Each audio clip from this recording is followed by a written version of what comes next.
करते हैं और आपको बताएंगे कि जम्मू कश्मीर के अंदर जब खराब मौसम हो और जो पिछले 24 घंटों में एवेलांच की वार्निंग जारी की जा रही थी, उस हवाले से अपडेट्स भी साथ साथ आपको बताएं कि गांदरबल के जो बालाई इलाका है सरबल, 3 दिन पहले भी बर्फानी तोदा गिरा और कल सेम स्पॉट पर इसी तरह के बैक टू बैक 2 बार बर्फानी तोदे गिरे। कई लोगों के यहां फंसने की इतलात मिली। शाम होते होते इतलात मिल रही थी कि तमाम लोग बहिफाजत निकले, लेकिन उसके बावजूद अब जो इस वक्त अपडेट है कि कुछ लापरवाहियों के भी इल्जामात हैं, उस पर भी बात करेंगे। लेकिन जो पहले अपडेट यह है कि रेस्क्यू ऑपरेशन जो है वो दोबारा यहां पर उस वक्त शुरू कर दिया गया जब मौसम थोड़ा सा बेहतर हुआ, सूरत हाल कल के मुकाबले थोड़ी सी बेहतर नजर आई। 100 से ज्यादा लोग, ये बैक टू बैक जो 2 तरफा बर्फानी तोदे गिरे थे, 100 से ज्यादा लोग यहां पर फंस कर रह गए, जिनको निकालने के लिए सिविल हुकाम के साथ साथ पुलिस के जो फौज के जिम्मेदारान हैं वो भी सरबल के इस इलाके के अंदर एक्टिव नजर आए। और अब ताजा तस्वीरें आपको दिखाते हैं कि रेस्क्यू ऑपरेशन कई घंटों से जारी होने के बावजूद भी जो आखिरी इतलात हमारे पास है, ये पहली कल की तस्वीर है जब एवेलांच इस इलाके के अंदर आया था और मकामी लोग यहां काम कर रहे थे। अब आपको रेस्क्यू की भी तस्वीरें दिखाएंगे कि कैसे यहाँ पर ये बड़ी इंपॉर्टेंट है। ये रेस्क्यू सुबह तकरीबन 3-4 बजे के आसपास शुरू किया गया था, जब हम सब लोग घरों के अंदर सो रहे थे और आर्मी की तरफ से, स्टेट एडमिनिस्ट्रेशन की तरफ से रेस्क्यू चलाया गया। और इस रेस्क्यू के दौरान उन लोगों को, उन मजदूरों को बहिफाजत सरबल सोनमर्ग से वापस निकाला गया जो वहां पर कल से फंसे हुए थे। अब 2 लापरवाहियां यहां पर अभी तक नजर आ रही है। एक ये कि डिस्ट्रिक्ट एडमिनिस्ट्रेशन और स्टेट एडमिनिस्ट्रेशन की वार्निंग के बावजूद भी मकामी कंपनी जो वहां पर है, उस कंपनी ने वहां पर मजदूरों को शिफ्ट नहीं किया था। डिस्ट्रिक्ट एडमिनिस्ट्रेशन के अलार्म के बावजूद भी, डिजास्टर मैनेजमेंट के अलार्म के बावजूद भी, और इससे पहले एक ऑलरेडी वहां पर इस तरीके की सूरत हाल हुई थी और मकामी कंपनी को बाज़ाब्ता तौर पर डिस्ट्रिक्ट एडमिनिस्ट्रेशन की तरफ से कहा गया था कि मजदूरों को इन एवेलांच प्रोन एरिया से दूर रखा जाए ताकि किसी तरीके का जानी नुकसान ना हो।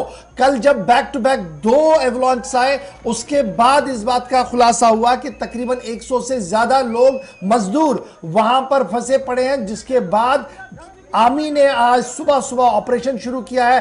ताजा तस्वीर है आपके सामने ऑपरेशन की, जब इसको सरबल, गांदरबल, कंगन का सब डिवीजन जो है वहां से इन लोगों को बाहर निकाला है। पहली तस्वीर और पहली बाइट जो गुलिस्तान न्यूज पर एक्सक्लूसिव रहा, उसको भी चलाइएगा। साथ साथ सीधे हम सलीम वानी के पास भी चलेंगे जो जिला गांदरबल से हमारे साथ ज्वाइन करेंगे। पहली तस्वीरें यानी कल की, ये चलिए, ये एक्सक्लूसिव बाइट है जी। इस वक्त मिस में हमारा जो स्टाफ फंसा था जब एवेलांच आया था, बट हमारे रेस्क्यूअर यहाँ पे एक्सपर्ट जो उनके साथ थे, तो हम इतने पैनिक नहीं हुए थे। उनके साथ हमने कंटेक्ट किया, फ़ोन पे रब्ता हुआ, पूरे नाइट हम उनके साथ ऑलरेडी सिक्योरिटी हमारे साथ वहाँ पे थे। पूरे जितने भी रेस्क्यूअर, फयाज साहब, मुश्ताक साहब और अदर जितने भी इनके साथ स्टाफ थे, तो उन्होंने हमारे साथ कंटिन्यू बात की है, तो हम इतने पैनिक नहीं हुए। फिर हमने अरेंजमेंट कर दिया हमारे तरफ से, जो हमारे आर्मी की तरफ से सपोर्ट मिला है, पुलिस की तरफ से जो सपोर्ट मिला है, उनका हम बहुत ही शुक्रगुजार है कि वो टाइमली यहाँ पे पहुँचे। हम सुबह पूरे अपने जितने भी मेगा के स्टाफ है, पूरे ऑफिसर्स, पूरे जितने भी हमारे साथी थे, वो सुबह कम आई थिंक 5 बजे यहाँ पे आए, पूरा रेस्क्यू सामान लेके। और तब तक जब यहाँ पे हम पहुँचे और हमारे जो जितने भी नीचे जो एक्सपर्ट सेफ्टी फंसे थे, उन्होंने तब तक रास्ता भी क्लियर कर दिया था। फिर हमारा जो फौज आर्मी का था वो यहाँ पे आके ने रेस्क्यू कर दिया। और मैं सब पूरी टीम को, पूरे जो मेगा के हमारे जितने भी एम्प्लॉय हैं, उनको मैं बहुत उनका दिल से मैं शुक्रगुजार हूँ कि सेफली यहाँ तक हर एक पहुँचे और सेफली तरीके से हम लोगों ने उनके लिए यहाँ पे थोड़ा अरेंजमेंट भी किया है ब्रेकफास्ट का।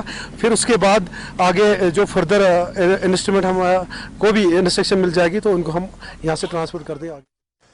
बड़ी खबर कि बहिफाजत 100 से ज्यादा मजदूरों को निकाल दिया गया है। सुबह 3 बजे से इस ऑपरेशन को शुरू किया गया था और थोड़ी देर पहले बेस कैंप यानी डाउन उन्हें कर दिया गया। और ये देख सकते हैं जी जनाब, बर्फ कि कितनी मोटी चादर बिछी हुई है। इस बीच आर्मी, रेस्क्यूअर्स, स्टेट पुलिस की टीम ने उन्हें बहिफाजत वहां से निकाल दिया है। लेकिन बड़ा सवाल यह है कि अगर कल खुदा न खास्ता इस एवेलांच को और कोई रुख होता और वो उन इलाकों के अंदर जा पहुंचता, जहां पर उन स्क्वाटर के अंदर जा पहुंचता जहां पर ये मजदूर रुके पड़े थे, जहां पर ये लोग पड़े थे तो इस वक्त ये इस तरीके से नहीं चलते, स्ट्रक्चर्स पर होते, लाशें होती।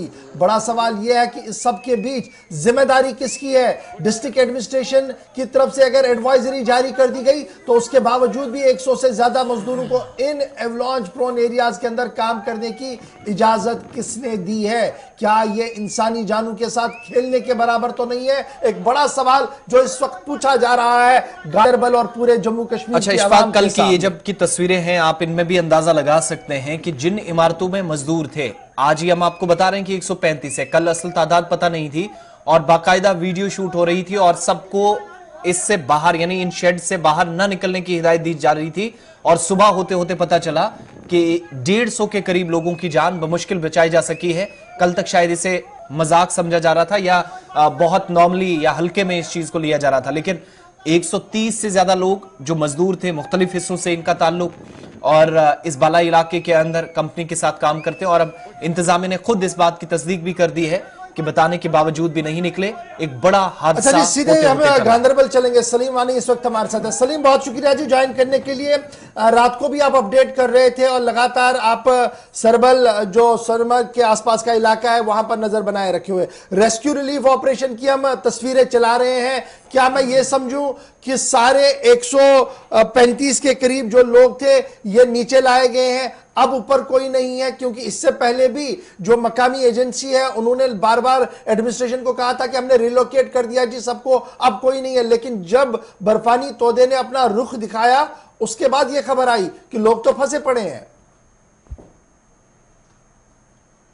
कहेंगे कि ये तानिया है कि जब से सबसे पहले जब पहली एवलांच आई तीन दिन पहले, उससे पहले 2 दिन तहसीलदार गुंड ने एक एडवाइजरी निकाली थी कि एवलांच जोन में कोई नहीं रहेगा। उसके बाद जब एवलांच आई तो उसमें 2 मजदूर ने अपनी जान गंवानी पड़ी। उसके बाद जब गांधरबल पुलिस ने स्ट्रिक्टली एडवाइजरी निकाली कि कोई भी वहां पे नहीं रहेगा, और उसके बाद एक और डिस्ट्रिक्ट एडमिनिस्ट्रेशन की तरफ से एडवाइजरी निकाली गई। लेकिन कल शाम का टाइम था 5:30 के करीब जो 2 एवलांच आए, उसके बाद ये कहा कि एवलांच नहीं आए वहां, क्योंकि वहां पे कोई सोर्स नहीं है। यहाँ पे उस टाइम ना कोई यहाँ पे नेटवर्क नहीं, खाली यही होता है कि इनके जो मजदूर थे या इनके जो वर्कर स्टाफ होते हैं वो खबर देते हैं। लेकिन जरा जो हमने सबसे पहले किया था वीडियो, जो 2 एवलांच आए, हम अभी तक कह रहे थे वहां पे 130 थे, लेकिन अभी जब हमारा टीम आपने बात की वहां पे 70 के करीब लोग थे, और सभी को अब सिफर मुकाम के पास पहुंचाया गया। Ganderbal police, 3 sector army, 34 Assam और NDRF, SDRF सब। सलीम, एक चीज बड़ा इंपॉर्टेंट है, ये जब हम अभी बाइट प्ले कर रहे थे जब जी ये कल स्नो एवलांच आया, उसके बाद लोगों ने जो वहां लोग फंसे हुए थे उन्होंने रेस्क्यू टीम के साथ जो है राब्ता किया। तो क्या मैं ये समझूं कि मोबाइल कनेक्टिविटी बेहतर थी जिसकी वजह से ये सूरत हाल हमें पता लगी कि जनाब लोग फंसे हैं, उनको निकालना, और डिस्ट्रिक्ट एडमिनिस्ट्रेशन ने रात भर अपने प्लान को बनाकर 3 बजे से उसको एग्जीक्यूट करना शुरू किया? बिल्कुल ये कि कल शाम को जो लोकल थे वहां पे जो काम करते हैं, लोकल जो गुल के इलाके के, कुलन के, जो रेस्क्यू टीम के मेंबर भी होते हैं, उन्होंने जब खबर दी डिस्ट्रिक्ट एडमिनिस्ट्रेशन को, आर्मी को, तो कल शाम को ये ज्वाइंट टीम बन गया जिसमें आर्मी, पुलिस, गांधरबल एडमिनिस्ट्रेशन, और आज रात को 3 बजे के करीब ये गाड़ियां कंगन से मार होगी और इनको 2 घंटे का टाइम लग गया सरबल तक। और ये बड़ी खतरनाक है कि वहां पे कि रोड कैसा खतरनाक है। जब वो वहां पे पहुंचे तो इन मजदूरों को एक सहारा मिला और अब इनको सेफर मुकाम पे पूरी तरह से 172 के करीब, चाहे इनके टेक्निकल मैकेनिकल लेबर सबको मिलगार बेस कैंप तक पहुंचाया है। अब स्ट्रिक्टली मॉनिटर कर रहे हैं कि इनके ऊपर कोई भरोसा नहीं होगा, क्योंकि इन्होंने अब ये 2 बार ये धोखा दिया है कि एडमिनिस्ट्रेशन को कि हमारा कोई लेबर वहां पे नहीं है। अभी आपने देखा कि बाइट में ये बोल रहा है कि हमने ऐसे बोला था कि जिसको चाहना है यहाँ पे, ये मर्जी की नहीं है कि एवलांच जोन है। सरबल इलाका सदियों से नहीं है, तवारीख का सबसे खतरनाक एवलांच जोन है। यहाँ पे 2 किश्तवाड़ के मजदूरों ने अपनी जान गंवा दी। तो आज सुबह जब ये रेस्क्यू चला, जिसकी कयादत sector commander, CO 34 district administration, Ganderbal police खुद करते थे और इन्होंने बाकायदा तौर पर अच्छा जी, अब दूसरा पहलू भी है इस खबर का, ये है कि डिजास्टर मैनेजमेंट की एडवाइजरी अपनी जगह, फिर डिस्ट्रिक्ट एडमिनिस्ट्रेशन की एडवाइजरी अपनी जगह, फिर पुलिस की एडवाइजरी अपनी जगह, बैक टू बैक कई एडवाइजरियां दी गई थी कि इस इलाके को खाली करवाया जाए और किसी तरीके से भी किसी की जान के साथ ना खेला जाए। अब ये जो खबर सामने आई और जो विजुअल्स हम चला रहे हैं कि रेस्क्यू किया गया, बहिफाजत निकाला गया, क्या पुलिस एडमिनिस्ट्रेशन उन कंपनियों के खिलाफ और उन जिम्मेदारों के खिलाफ भी कार्रवाई करेगी जो इन लोगों की जिंदगियों के साथ खेल रहे थे उन्हें वहां पर रखकर? बिल्कुल जरूर कार्रवाई होनी चाहिए और उसमें कोई लापरवाही नहीं होनी चाहिए, कार्रवाई तो होनी चाहिए। आपने देखा कि 172 के करीब ये लोग थे। अगर खुदा न करे कल दोनों साइड से जो बैक टू बैक, जो जैसे आप भी बोल रहे थे कि अगर खुदा न करे कि जो इसमें फैब्रिकेटेड जो शर्ट थे, कोई भी जिंदा नहीं निकलता वहां पे, कोई भी जिंदा नहीं निकलता वहां पे। लेकिन ऊपर वाले का करना था कि वहां पे सारे सेफ थे। और आज सुबह सुबह अभी हम जैसे हमने भी विजुअल चलाए, जैसे हमने भी बाइक चलवाई, प्रोजेक्ट मैनेजर की बाइक है इसमें, वो भी आप दूसरे विजुअल में जब चलाओगे तो उसमें पूरी डिटेल से वो बोल रहा है कि कितनी लापरवाही हुई है वहां पे। 172 के करीब लोग थे। तो यहाँ पे सराहना है कि एडमिनिस्ट्रेशन को, गांधरबल पुलिस को, आर्मी को, कि रात को 3 बजे वो वहां पे पहुंचे। बहुत बहुत शुक्रिया सलीम वानी हमारे साथ ज्वाइन करने के लिए। 172 लोगों को बचा लिया गया है। बड़ी खबर इस वक्त गांधरबल के सरबल इलाके से, जहां पर कल रात बैक टू बैक 2 एवलांच आए थे। 172 लोगों के फंसे होने की खबर थी और ये वो मजदूर थे जो वहां मकामी कंपनी के साथ काम कर रहे थे और मकामी कंपनी की तरफ से लगातार कहा गया था, उन्हें कहा गया था कि इस एरिया को खाली करवाया जाए। हाई एवलांच जोन ये है, लेकिन उसके बावजूद भी मजदूरों की जान के साथ खेलने की कोशिश की गई।